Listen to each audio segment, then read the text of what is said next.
Hello, welcome back to ఈ తరం కథలు. ప్లీజ్ ముందుగా వీడియోకి ఒక చిన్న లైక్ చేయండి.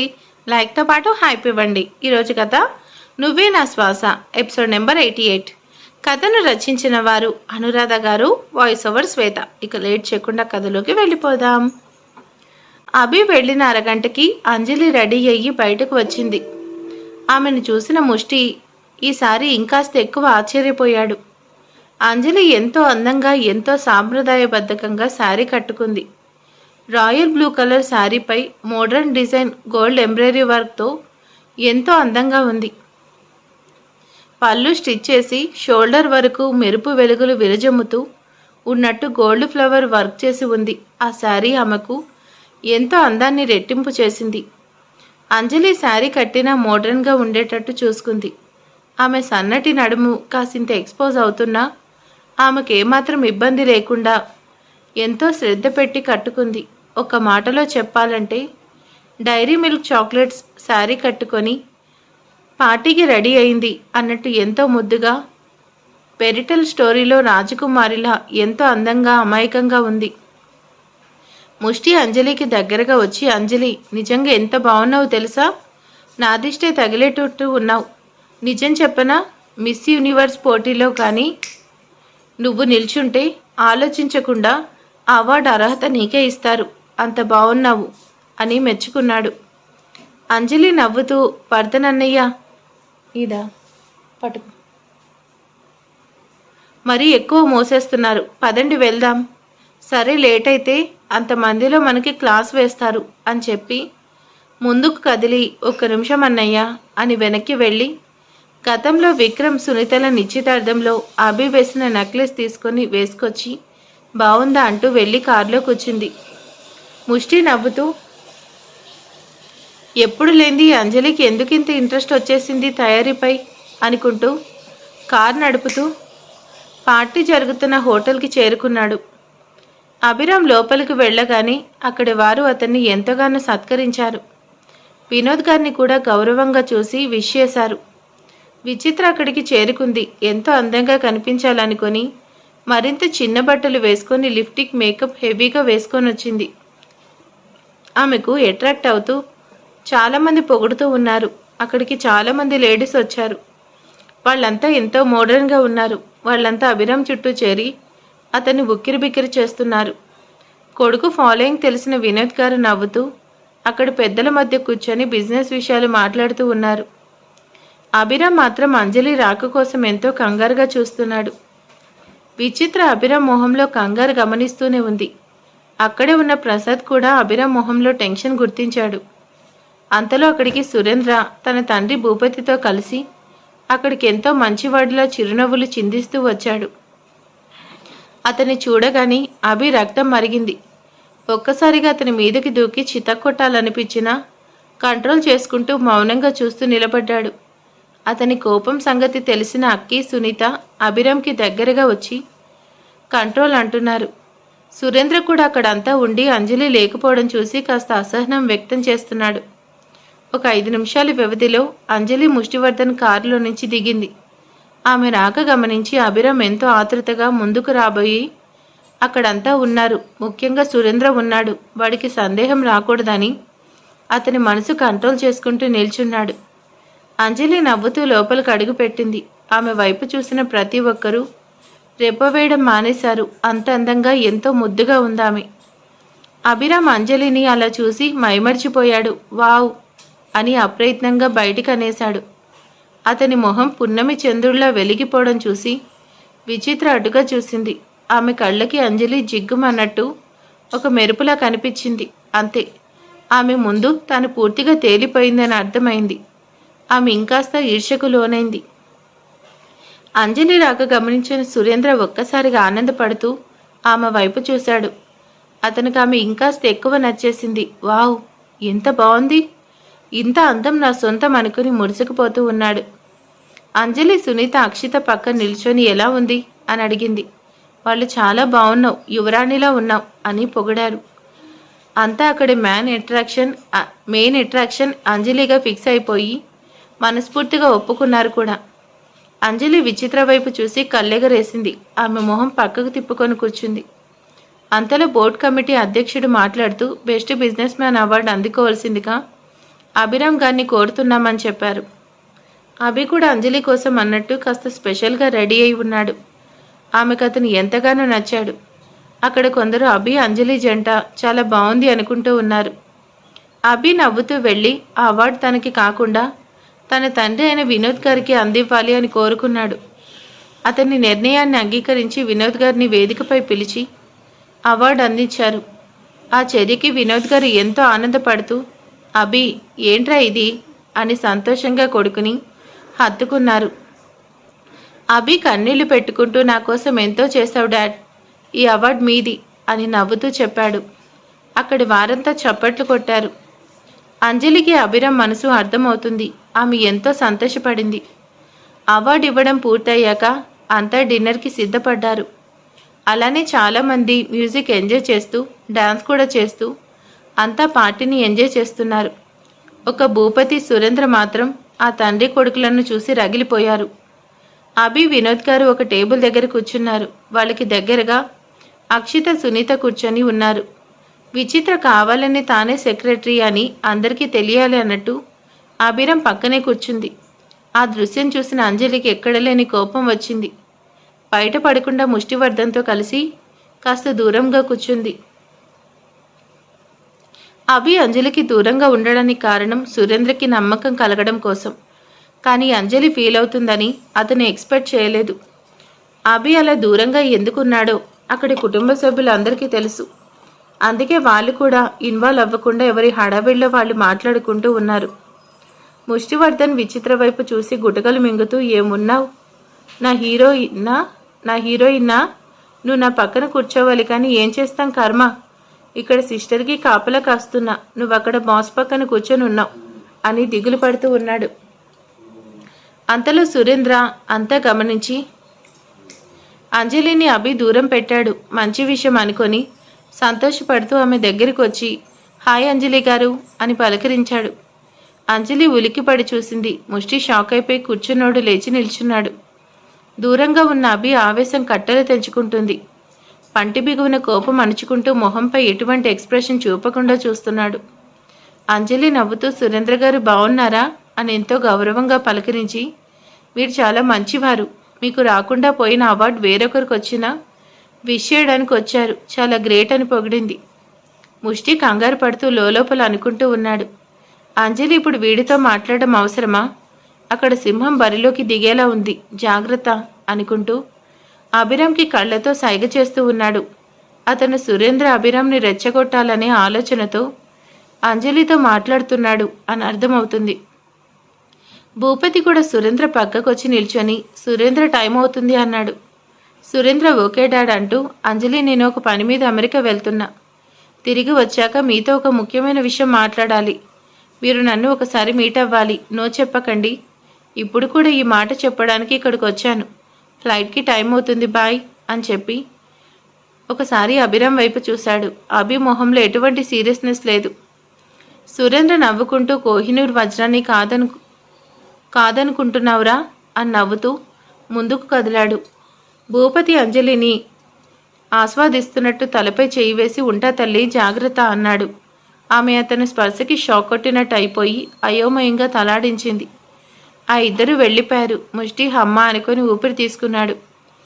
అభి అంజలి వైపు కోపంగా చూస్తూ ఉన్నాడు. వారి టేబుల్స్ దగ్గరికి ఫుడ్ వస్తుంది. విచిత్ర పక్కకు వెళ్ళి అక్కడి ఫుడ్ సర్వ్ చేస్తున్న ఒక వ్యక్తికి ఒక చిప్ ఇచ్చింది. అతనేంటిది అని అడిగాడు. ఆమె నవ్వుతూ 10,000 కట్ట అతని కోట్ పాకెట్లో పెట్టి చెప్తుంది, చూడు ఇది ఒక స్పైసీ చిప్, జపాన్లో దీన్ని 1 చిప్ ఛాలెంజ్ అని పిలుస్తారు, ఎంతో కారంగా ఉంటుంది, ఇది అదిగో ఆ కబాబ్లో స్టఫ్ చేసి అక్కడ కూర్చుందే బ్లూ సారీ అమ్మాయి, ఆమెకు అందివ్వాలి, అర్థమైందా అని చెప్పి అతను భయపడితే ఏం కాదు, జస్ట్ ఫన్ కోసమే వెళ్ళు అని నచ్చ చెప్పి పంపించి ఏమీ ఎరగనట్టు వచ్చి బాస్ పక్కన కూర్చొని తనకు నచ్చిన ఫుడ్ తింటూ ఉంది. అంతా చైనీస్ ఫుడ్ సర్వ్ చేస్తున్నారు. అంతా స్టిక్స్తో తింటున్నారు. సురేంద్ర వాళ్ళు వెళ్ళిపోయినా అభిరామ్ కోపం కంట్రోల్ కాలేదు. చిరాగ్గా ఏదో తినాలన్నట్టు తింటున్నాడు. సునీత అక్కి అంజలి పక్కకు వచ్చి కూర్చొని ఆమెను మందలిస్తూ ఎందుకు అభిరామ్కి ఇష్టం లేకపోయినా అతనితో మాట్లాడావు, అని మందలించారు. అంజలి దిగాలుగా వాళ్ళ వైపు చూస్తూ, సురేంద్ర గారు నా దగ్గరికి వచ్చి పలకరిస్తే మాట్లాడకపోతే ఏం బాగుంటుంది చెప్పు అని. సరే, అంత సంతోషంగా ఉండాలి, ఎటువంటి కోపాలు వద్దు అని అభిరామ్కి వినిపించేలా గట్టిగా చెప్పి అక్కడ ఉన్న ఫుడ్ తినే ప్రయత్నం చేసింది. కానీ ఆమెకు ఆ స్టిక్తో తినడం రావడం లేదు. ముష్టి సునీత, అక్షిత, విచిత్ర, అభి తన వాళ్ళంతా ఎంతో ఈజీగా ఆ స్టిక్స్తో తింటున్నారు. అంజలి ఎంతో కుస్తీ పడుతూ ఉన్నా చిన్న పీస్ కూడా తినలేకపోతుంది. విచిత్ర అంజలిని వెక్కిరిస్తున్నట్టు నవ్వింది. ఆ నవ్వు అంజలికి అస్సలు నచ్చలేదు. అభిరామ్ ఆమె అవస్థ చూసి ఆలోచన చేశాడు. వెంటనే స్టిక్స్ పక్కన పడేసి చేత్తో తినడం స్టార్ట్ చేశాడు. అతన్ని చూసి ఇంకొంతమంది చేత్తో తినడం మొదలుపెట్టారు. బాస్, అలా తింటూ ఉంటే విచిత్ర ఇంకేం చేస్తుంది? ఆమె కూడా చేత్తో తినక తప్పలేదు. సునీత అంజలి వైపు చూసి తిను అని చెప్పి తాను కూడా చేత్తో తినడం మొదలుపెట్టింది. అక్కి నవ్వుతూ వావ్, మన చేతులతో తింటూ ఉంటే ఆ తృప్తే వేరు అని ఆమె కూడా ఒప్పుకొని చేత్తో తింటూ ఉంటే అంజలి హ్యాపీగా ఫీల్ అయ్యి ఆమె దగ్గరలో ఉన్న ఫుడ్ తింటూ ఉంది. అంతలో ఒక సర్వెంట్ కబాబ్ తెచ్చి అందరి టేబుల్స్ దగ్గర పెట్టాడు. అంజలికి దగ్గరకు ఒక ప్లేట్ పెట్టి నవ్వుతూ వెళ్ళిపోయాడు. అంజలి అంతా కబాబ్ ఇష్టంగా తినడం చూసి ఒక కబాబ్ని గబుక్కుని నోట్లో పెట్టుకొని నమిలింది. ఒక్కసారిగా అగ్గి తగిలినట్టు నోరు బగ్గుమంది ఆమెకు. బయటకు ఉమ్మేస్తే తన పక్కనే తింటున్న వారికి ఇబ్బంది పెట్టినట్టు అవుతుంది అని ఎంతో కష్టం మీద మింగేసింది. కానీ భరించలేనంత మంట, కారం. ఆమె తట్టుకోలేనంత ఎంతో అవస్థపడింది. అక్కడే ఇంకో క్షణం ఉంటే ఆమె అంతమంది ముందు గట్టిగా కేకలు వేసి అరిచేస్తుంది. అంత మంటగా ఉంది ఆమెకు. ఆమె టేబుల్ దగ్గర మంచినీళ్ళు ఏమీ లేవు. అవి లేకుండా చేసింది విచిత్ర. ఆమె అంజలి మొహం ఎర్రగా కందిపోవడం చూసి తిక్క కుదిరింది. ఇప్పుడు అందరిలో గెంతులై అనుకుంటూ ఉంది. అంజలి చటుక్కున లేచి సుని వాష్రూంలోకి వెళ్ళొస్తా అని గబగబా పక్కకు వచ్చేసింది. అక్కడ హోటల్ రూమ్స్ కూడా వచ్చే గెస్ట్లకి అరేంజ్ చేశారు. అంజలి పరుగులు పెడుతూ అభిరామ్ కోసం అరేంజ్ చేసిన రూమ్లోకి వెళ్ళి కన్నీళ్లు పెట్టుకుంటూ అమ్మ మంట అని ఏడుస్తూ వాష్ బేసిన్ దగ్గర నోరు, గొంతు అంతా కడుక్కుంటూ ఉంది. అక్కడి టేబుల్పై వాటర్ గ్లాస్ ఉంది. అంజలి గబగబా తాగింది. అయినా కారం కంట్రోల్ అవ్వలేదు. గొంతంతా ఎర్రగా కందిపోయింది. మంట కడుపులో మండుతుంది. పెదాలు ఎర్రగా కందిపోయి నోరంతా కాలిపోతున్న భావన. అంజలి కన్నీళ్లు పెట్టుకుంటూ ఏడుస్తూ ఏంటిది, ఎందుకింతలా మండుతుంది అని రెండు గోబలు చేత్తో ఒత్తుకుంటూ ఏడుస్తూ గంతుతూ ఏం చేయాలి అని గాబరపడుతూ అవస్థపడుతూ ఉంది. ఆమె బాధ అభిరామ్కి అనుమానం వచ్చేలా చేసింది. అంజలి కంగారుగా గెస్ట్ రూమ్ వైపు వెళ్ళడం చూసి అటుగా వచ్చాడు. అక్కడి దృశ్యం చూసి షాక్ అయిపోయి అంజలి ఏమైంది అని గట్టిగా అడిగాడు. అంజలి అభిరామ్ వచ్చేసరికి చీరపవిటి తీసుకొని వాటర్తో మొహమంతా కడుక్కుంటూ ఒళ్ళు సగం తడుపుకొని అవస్థ పడుతూ ఉంది. ఆమె అభిరామ్ వైపు చూసి ఏడుస్తూ అభిమంట, నా నోరు మండిపోతుంది చూడు, ఎంతలా ఎర్రగా కందిపోయింది, కారం భరించలేను అమ్మా అని ఏడుస్తూ అతన్ని హత్తుకుంది.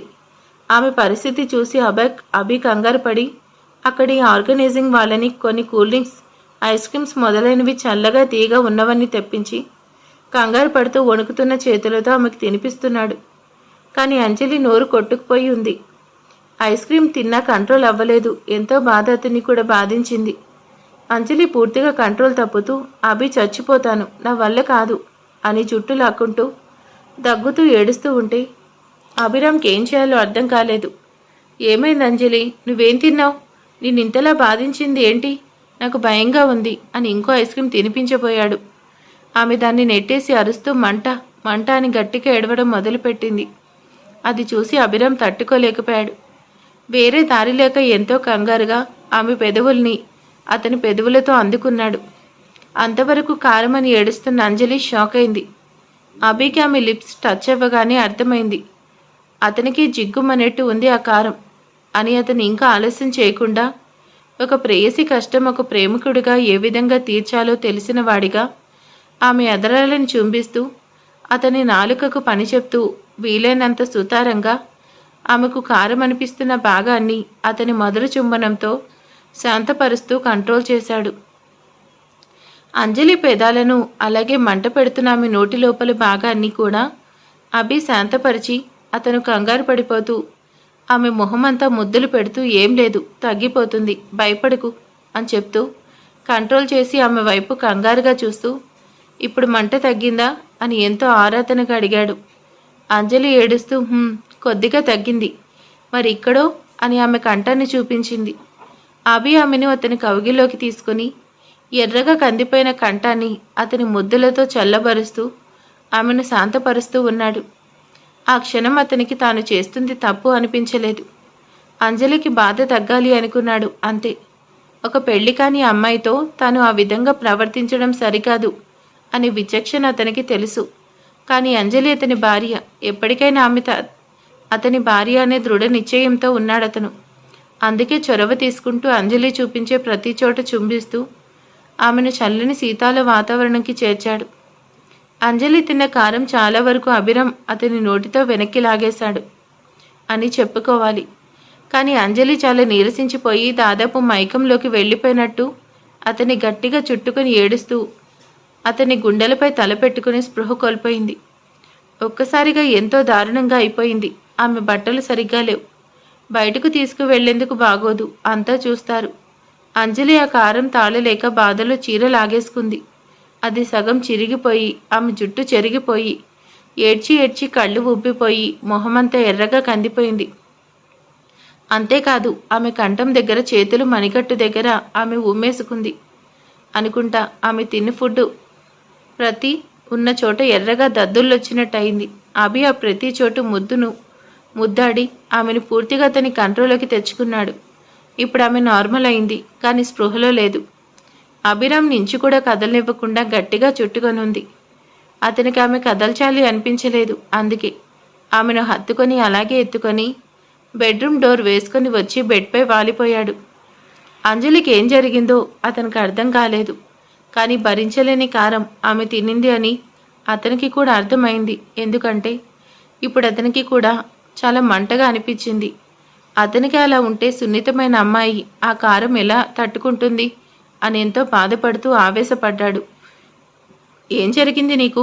ఇంత దారుణమైన కారం ఎవరు పెట్టారు తెలుసుకుంటా, అప్పుడు చెప్తా వాళ్ళ సంగతి. కానీ ప్రస్తుతం ఇంకా ఏం చేయలేని స్థితిలో ఉండి ముష్టికి కాల్ చేసి తమ వారిని తీసుకుని ఇంటికి వెళ్ళిపోమన్నాడు. అలాగే అంజలి టేబుల్పై ఉన్న ఫుడ్ మొత్తం వదిలిపెట్టకుండా ప్యాక్ చేసి కారులో పెట్టు. నేను అంజలి చిన్న పని మీద వెళ్ళాం, రేపు ఉదయాన్నే వస్తాం. ఇప్పుడు ఇంకేం చెప్పలేను. అందరినీ జాగ్రత్తగా తీసుకువెళ్ళు, ఫుడ్ మాత్రం వదిలిపెట్టకు అని చెప్పి ఫోన్ పెట్టేశాడు. ముష్టి కంగారు పడుతూ ఏం జరుగుంటుంది అనుకుంటూ అందరికీ నచ్చ చెప్పి అభి చెప్పినట్టు ఫుడ్ అంతా ప్యాక్ చేసి ఇంటికి వెనుతిరిగాడు. వాళ్ళంతా అంజలి అభి ఏదో ఇంపార్టెంట్ వర్క్ విషయమై ఉన్నారు అనుకుని లైట్ తీసుకున్నారు. విచిత్ర అక్కడంతా వెతికింది. ఆమెకు అంజలి కనిపించకపోగా బాస్ జాడ కూడా లేదు. ఆమె ఉసూరుమంటూ ఇంటికి వెనుతిరిగింది. అభిరామ్ అంజలిని పూర్తిగా అతని కౌగిల్లో దాచుకొని తల నిమురుతూ, ఎంత బాధ కలిగింది నీకు, నేను ఆపలేకపోయాను, సారీరా అంటూ ముద్దాడుతూ గుండెలను హత్తుకొని అక్కడే ఆ రాత్రంతా ఆమెను రెప్పవేయకుండా చూసుకుంటూ గడిపాడు. అంజలి మాత్రం అభిరామ్ కౌగిల్లో స్పృహ లేకుండా ఉన్నా ఒక విధంగా చెప్పాలంటే ఎంతో ప్రశాంతకు లోనై నిద్రలోకి వెళ్ళిపోయింది. ఆ ఇరువురి ఒకరినొకరు హత్తుకొని ఆ రెయ్యినంతా గడిపారు. మరుసటి రోజు మెలకువ వస్తే ఏం జరుగుతుందో కాస్త వేచి చూడాల్సిందే. మరి నెక్స్ట్ ఏం జరగబోతుంది? మరి అంజలి గోల చేస్తుందా లేదా అనేది నెక్స్ట్ పార్ట్లో తెలుసుకుందాం. ఈరోజు ఈ వీడియో ఎలా ఉందో ప్లీజ్ కామెంట్ చేసేయండి, లైక్ చేయండి. Thank you.